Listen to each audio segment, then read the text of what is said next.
इंसाफ की आवाज news channel में आपका स्वागत है। जुल्म के खिलाफ देखते रहिए इंसाफ की आवाज न्यूज चैनल। और क्योंकि भारतीय जनता पार्टी बहुत ही होशियार पार्टी है, हरियाणा हारी हुई जगह पर उन्होंने सरकार बना ली, इसलिए हम लोगों को सावधान रह करके और अपने वोट को बचा के भी रखना है। क्योंकि बीजेपी के लोग जानते हैं महाराष्ट्र की सरकार अगर नहीं बनी तो दिल्ली की सरकार चली जाएगी, और महाराष्ट्र की सरकार इसलिए नहीं बनेगी क्योंकि महाराष्ट्र में लोग रोजगार और नौकरी करते थे, महाराष्ट्र में लोगों को रोजगार और नौकरी मिलती थी। आज महाराष्ट्र के कारखाने यहाँ से छीन करके गुजरात भेजे जा रहे हैं। जो प्रतिमा लगी थी छत्रपति शिवाजी महाराज को न केवल महाराष्ट्र के लोग बल्कि पूरे देश के लोग उन्हें मानते हैं, पूजते हैं। हमारे उत्तर प्रदेश के लोग भी मानते हैं। सोचिए, उनके स्मारक में, उनकी प्रतिमा में ये घपले कर रहे हैं, तो महाराष्ट्र की जनता ये अपमान कभी स्वीकार नहीं करेगी। महाराष्ट्र की जनता इसको अपना सम्मान का चुनाव भी समझ रही है। आप यहाँ पर आए हो, क्या कहेंगे? महाराष्ट्र भारतीय जनता पार्टी और महायुति गठबंधन ने महाराष्ट्र की जनता को महादुखी किया है, और जो स्मारक और प्रतिमा में घपले घोटाले देखी, यहाँ पर जो मैंने सड़कें देखी हैं, महाराष्ट्र में भ्रष्टाचार नहीं महाभ्रष्टाचार चल रहा है।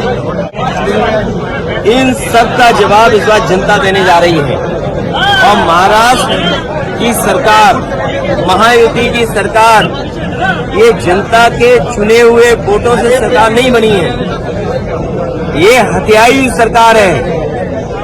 दबाव बना के, खोखा दे करके और लोगों को डरा करके सरकार बनी है। लोगों की जांच करके, लोगों को डरा करके, खोखा दे करके ये सरकार इन्होंने बनाई है। महाराष्ट्र की सरकार तो जाएगी जाएगी बीजेपी की, महाराष्ट्र के साथ दिल्ली की सरकार भी नहीं बचेगी। दिल्ली की सरकार भी जाने का काम होगा, क्योंकि दिल्ली की भी सरकार पूरे सहयोग और समर्थन वाली सरकार नहीं है। इसलिए महाराष्ट्र का ऐतिहासिक चुनाव होने जा रहा है। हमें उम्मीद है कि हमारी पार्टी ने जो सीटें मांगी हैं उन सीटों को शामिल होकर के हम लोग चुनाव लड़ेंगे, बीजेपी को हरा लें। और बीजेपी को हराने के इसलिए बीजेपी को हराना जरूरी है क्योंकि हमारे देश की जो संस्कृति है वो मिली जुली संस्कृति है। हमने सबको अपनाया है, उन्होंने हमें अपनाया है। जो लोग यहाँ आए, उस भारत भूमि पर जो लोग आए उन्हें अपना लिया। सर दुनिया और मालेगांव, और ये जो जगह है महाराष्ट्र, इसी से नारा दिया था क्विट इंडिया। इसी महाराष्ट्र ने बाल गंगाधर तिलक जी ने गांधी जी को बुला करके देश की लड़ाई को आगे बढ़ाने का काम किया। तो महाराष्ट्र का संदेश देश की राजनीति को बदलने वाला संदेश होगा। ये महाराष्ट्र का ऐतिहासिक चुनाव है और हमारे यहाँ पर प्रत्याशी इरशाद भाई हैं। और सर ओबीसी के जनगणना के बारे में विरोधी पक्ष ने सर ओबीसी एनडीए में समाजवादी पार्टी ने 12 सीटें मांगी हैं, 2 विधायक हमारे हैं, और हम वो लोग हैं जो कभी कभी कम सीटों में भी संतुष्ट हो जाते हैं। कम से कम सम्मान की तरह जिस तरीके से समाजवादी लोग यहाँ तैयारी कर रहे हैं, इरशाद है।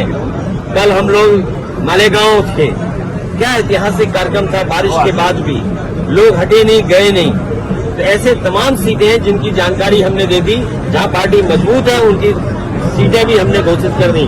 और एक बात मैं बताना चाहता हूं, मुझे तो ये बताया जाता था कि सबसे अच्छी सड़क महाराष्ट्र की है। कल मैं मालेगांव से लेकर के धुलिया आपके शहर तक आया हूं, मैं गड्ढे नहीं गिन पाया। ये टोल इसीलिए लेते हैं, लगता गड्ढा भरने के लिए, लेकिन उस टोल से गड्ढा नहीं भरा जाता।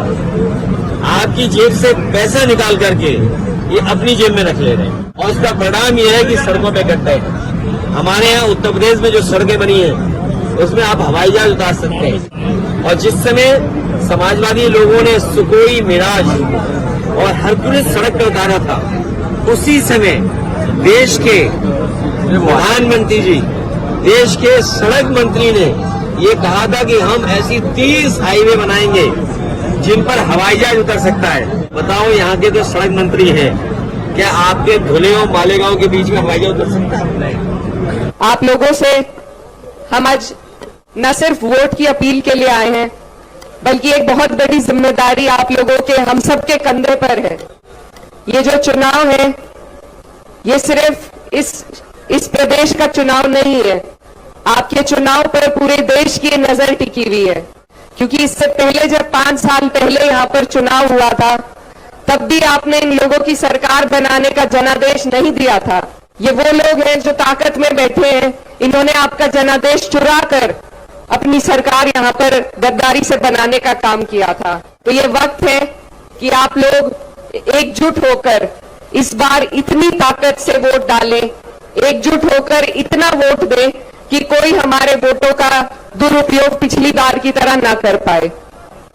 आपके यहां से जो संदेश जाने वाला है वो पूरे देश के लिए जाएगा।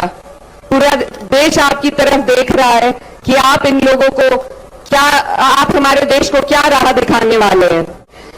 हमारे बीच में ऐसे लोग राजनीति में उतर आए हैं जिनके पास विकास का कोई एजेंडा नहीं है।